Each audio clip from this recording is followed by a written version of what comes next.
Bismillahirrahmanirrahim. Assalamualaikum warahmatullahi wabarakatuh. Selamat datang di segmen literasi di mana kita akan membahas seputar literasi. Di sini kita akan membahas gimana sih caranya membuat buku yang menarik di tahun 2024 yang berpotensi bestseller. Betul banget nih. Jadi kenapa di tahun 2024 ini kita targetkan, karena seperti yang mungkin Mas Denny juga ketahui dan mungkin teman-teman juga di sini udah ketahui ya, banyak banget orang-orang Indonesia khususnya, semakin banyak banget penulis-penulis yang bermunculan, yang berpotensi juga untuk bisa mengembangkan karyanya jauh lebih baik dan bisa mendistribusikannya lebih baik lagi. Gitu. Cuma nih ya Mas Dani ya, mungkin teman-teman juga masih ada pertanyaan nih. Kira-kira bagaimana sih strateginya nih gitu biar seperti judul pada video kita kali ini, yaitu cara menulis buku yang menarik, di tahun 2024 ini yang paling utamanya berpotensi bestseller gitu. Oke, dari yang kita udah riset, nah kita sudah menemukan 5 tips untuk teman-teman. 5 tips aja nih untuk teman-teman biar bisa membuat buku yang menarik. Bisa langsung dipraktekkan nih langsung gitu. dipraktekin gitu. Kira-kira poin yang pertama apa aja nih Mas Denny? Nah, untuk yang poin yang pertama itu adalah riset mendalam secara detail gitu. Betul.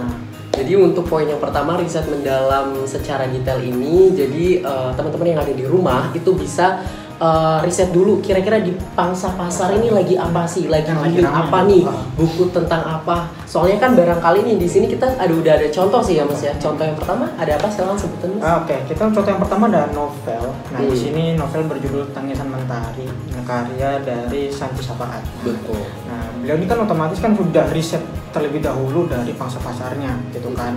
Tidak hanya sekadar dari passionnya dia yang suka bercerita, tapi dia juga melihat nih apa yang sedang relate di kehidupan saat ini gitu. Betul. Di masyarakat umum gitu.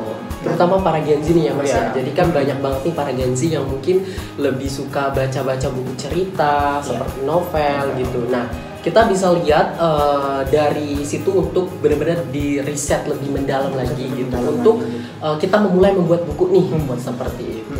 Oke, kira-kira lanjut ke poin yang kedua, kira-kira apa nih Mas? Oke, yang kedua itu kita menentukan genre. Betul. Oke, seperti salah satu contoh yang disebutkan di awal, jadi kita memberikan contohnya adalah buku novel ini dengan poin yang menentukan genre ini. Kita bisa menentukan untuk novel ini genrenya seperti apa nih gitu. Kalau misalkan di pasaran ya Mas Dani ya, misalkan lagi booming banget soal genre romance nih gitu. Nah, itu kita bisa jadikan inspirasi untuk mulai menulis, membuat novel dengan genre romantis itu.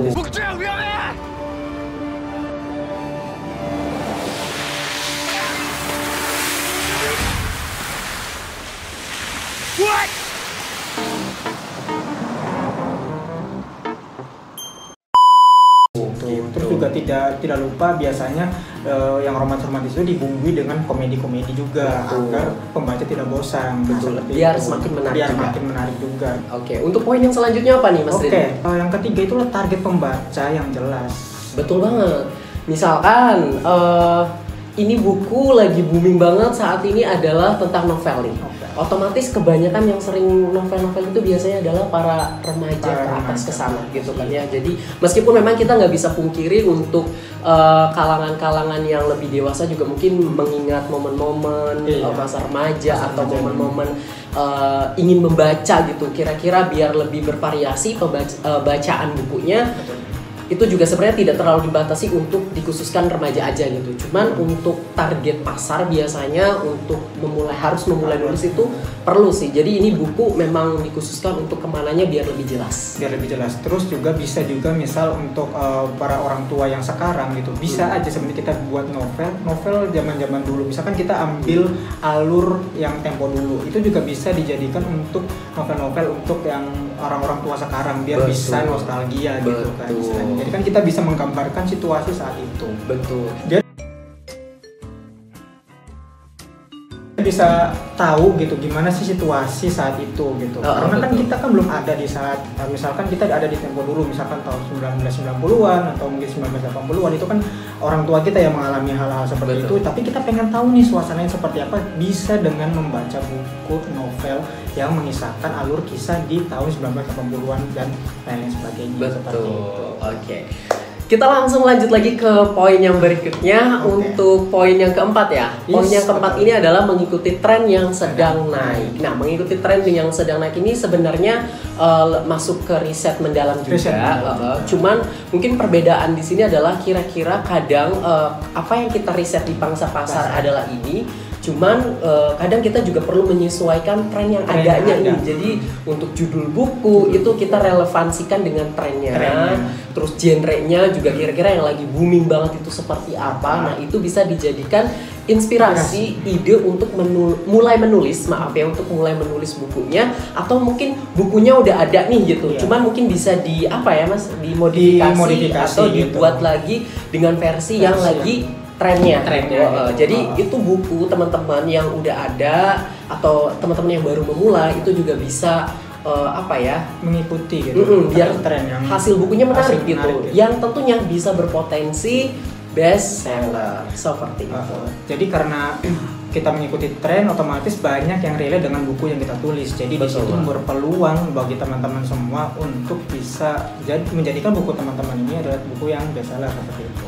Betul banget. Oke, poin yang terakhir nih udah nggak terasa nih ada di poin yang ke-5, meskipun sebenarnya ya Mas Dani ya sebenarnya banyak banget poinnya. Teman-teman juga bisa setelah nonton ini bisa riset sendiri juga atau bisa tambahin juga gitu. Cuman karena memang kita ingin memberikan yang paling terbaik dari yang baik gitu. Kita kasih tipsnya 5 aja gitu.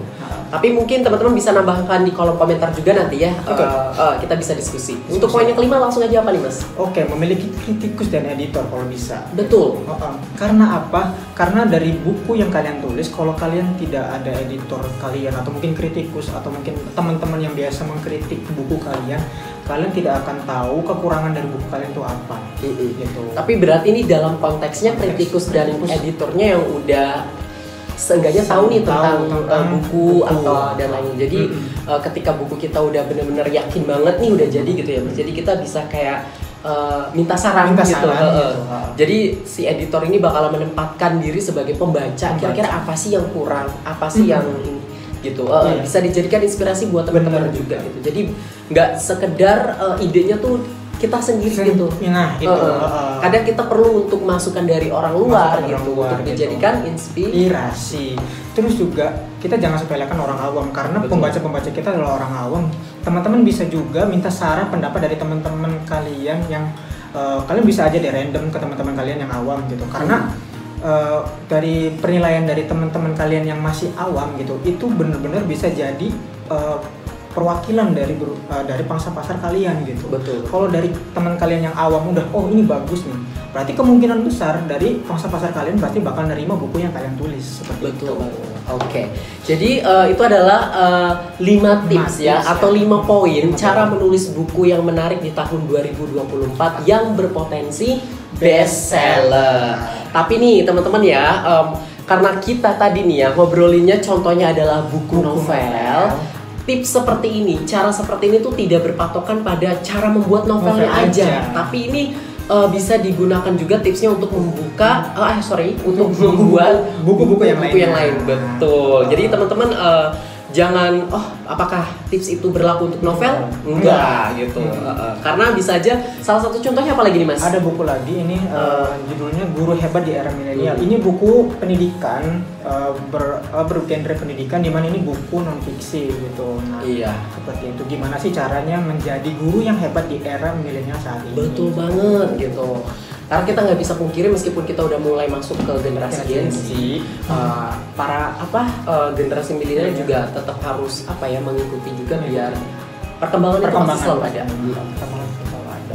Oke, teman-teman, jadi itu adalah sekali lagi 5 poin atau 5 tips cara menulis buku yang menarik di tahun 2024 yang berpotensi best seller. Nah, pembahasan seperti ini sangat menarik banget nih ya Mas Dani ya. Jadi buat teman-teman semua di sini juga jangan pernah ketinggalan untuk tips-tips informasi lainnya juga yang menarik di channel YouTube-nya Penerbit Adab gitu ya. Karena anyway nih Mas Dani, kita juga menginformasikan bakalan ada segmen baru. Segmennya apa Mas Dani? Adab Info. Betul. Di Adab Info nanti segmennya itu bakalan berinformasi seputar kayak ini. Jadi kayak tips and trik cara dan lain sebagainya. Tapi ya Mas Dani ya, kita kedepannya nggak hanya membahas itu. Iya, karena kita akan ada sesi-sesi di mana kita bakalan membahas sesuatu hal yang lagi happening, trending, menarik untuk dibahas dan juga lain-lainnya. Dan juga kami open discuss juga mungkin buat teman-teman semua yang nonton di rumah, barangkali pingin ngangkat topik apa bisa tulis aja. Oke? Ya. Komen. Oke? Jadi teman-teman kayak kira-kira gimana sih bla bla bla yang lagi happen ini, pengen dibahas, pengen diskusi bareng gitu. Jadi langsung aja komen di bawah. Oke. Ada tambahan mungkin Mas Dani, silakan. Oke, sepertinya itu aja dari video kali ini. Kurang lebihnya mohon maaf. Bila taufiq wal hidayah. Wassalamualaikum warahmatullahi wabarakatuh. Salam literasi. Bye.